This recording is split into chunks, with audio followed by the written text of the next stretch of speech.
Hey y'all, and welcome back to Save the Day with Tara. I'm just a middle-aged wife living her middle-class life with a budget. All right, today we're going to talk about, I redid my budget. Redid my budget for December 2023 because when I actually started going according to the budget that I had originally drawn up, I was like, oh yeah, no. I apparently do not know what is really going on in my life.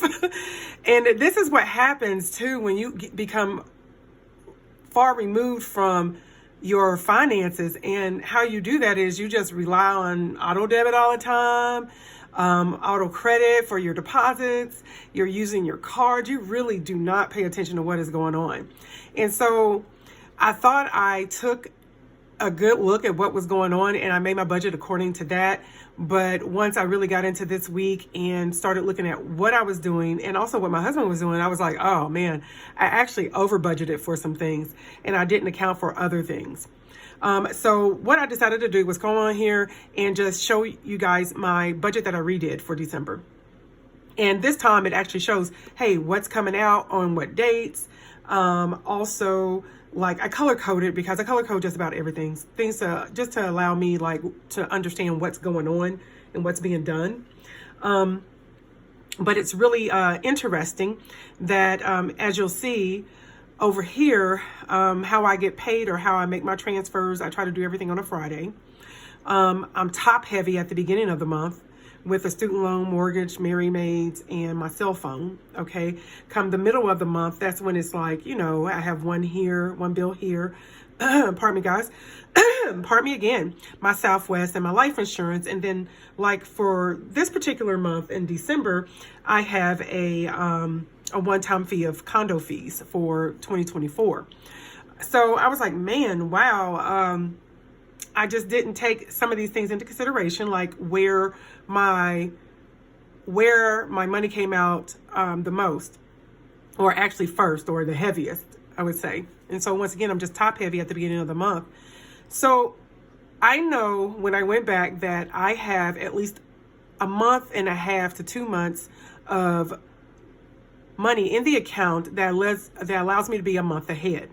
So that helps me with being top heavy. That's why I never noticed it. And then these other ones just come when they come, and I pay them when I pay them, and I just was doing that. So once I got this all figured out, I went back in and I redid my monthly budget. Okay. So I redid my monthly budget for December. What I found was that I have, I still have my house account, my work, my bonus. I have this. I have funds in my savings that I can utilize to pay off some of these debts that I have or payments that were coming up. So I used some money in my savings account to go ahead and say, okay, I'm going to consider that, the condo fee sinking fund.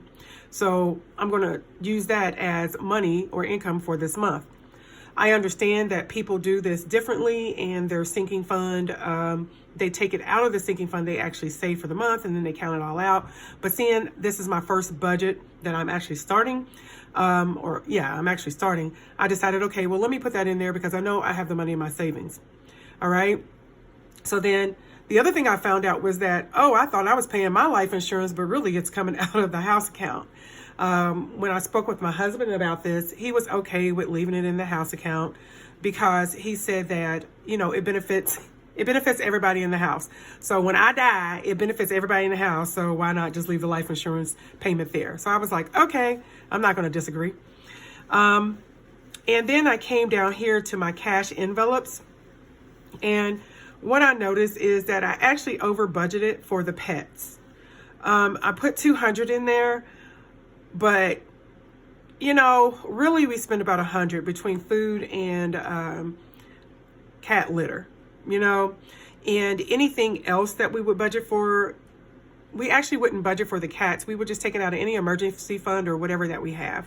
Okay, that's what we would do. So we come over here and we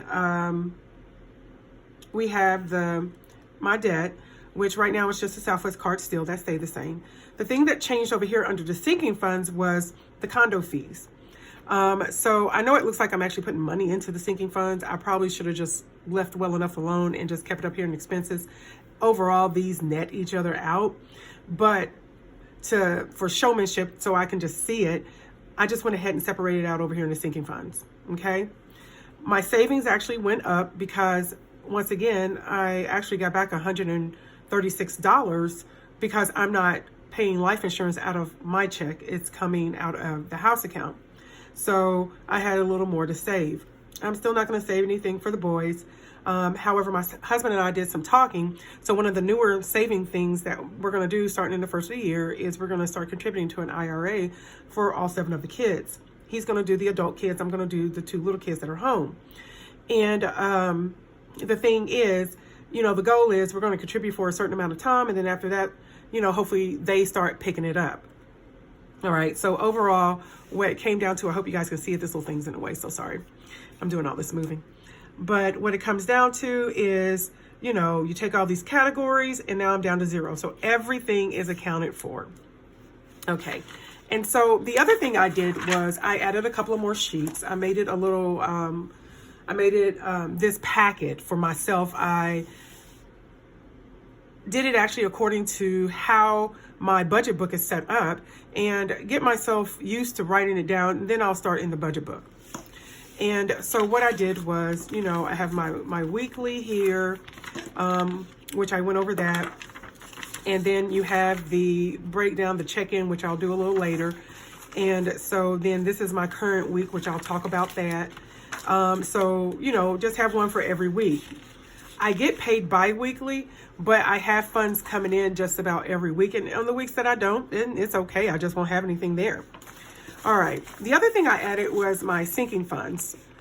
This one is out of my binder, or actually my budget book from Baddies and Budgets. And once, as you see, the whiteout, because I was going through here like, okay, let me really think about this. And then when I thought about it, I was let me think about it again. It just happens. Just don't forget, your budget is fluid. So what I did was I wrote down my funds and like, where am I at the beginning of actually 2023? Look at that, y'all. Look at me. Okay.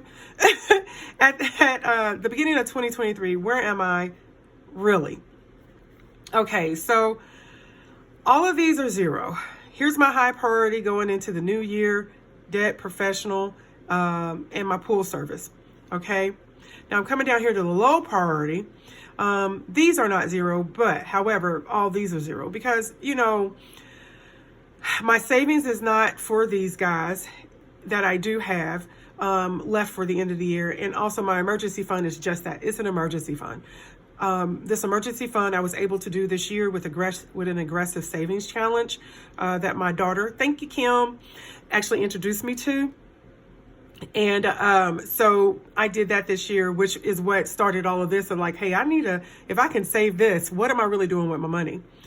However, for like the rest of these things, I'm going to probably start these a little closer to those days. For example, the birthdays, the Valentine's Day, because I love Valentine's Day. I'll start those closer to the month or when the event happens, or maybe not at all. It just depends. Once again, budget is fluid.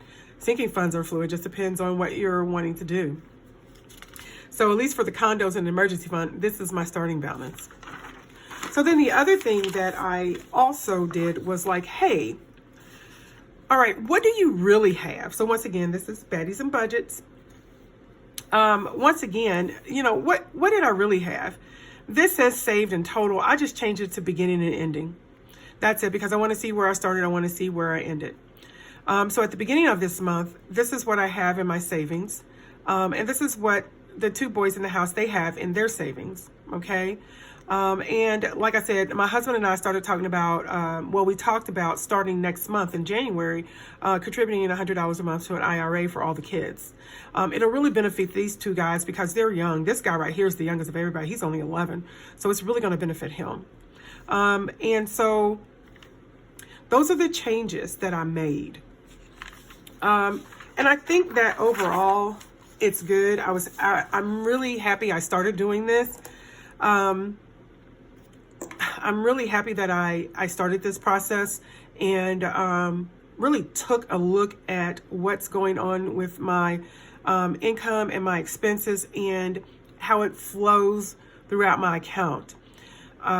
Because I am very blessed to be able to have a month and a half to 2 months worth of bills in my actual account. I know a lot of people are not able to do that.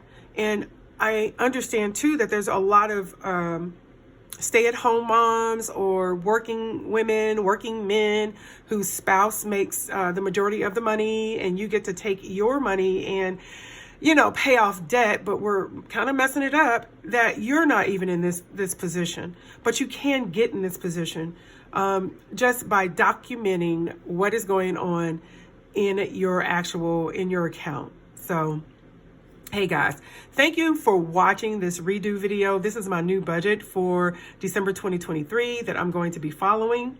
And if anything, guys, just don't forget, you know, like, share, subscribe, turn on your post notifications, and don't forget to save the day. See you in the next video.